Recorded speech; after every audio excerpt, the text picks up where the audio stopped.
Alright, we're going to take apart our Glock. Start by pushing out the back pin.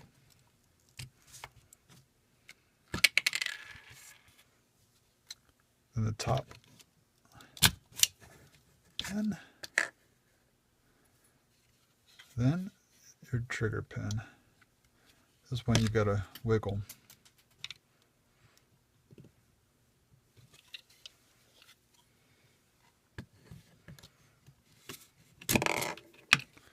I'll try it out.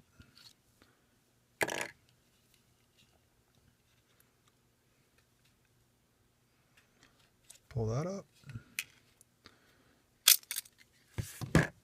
Trigger comes out.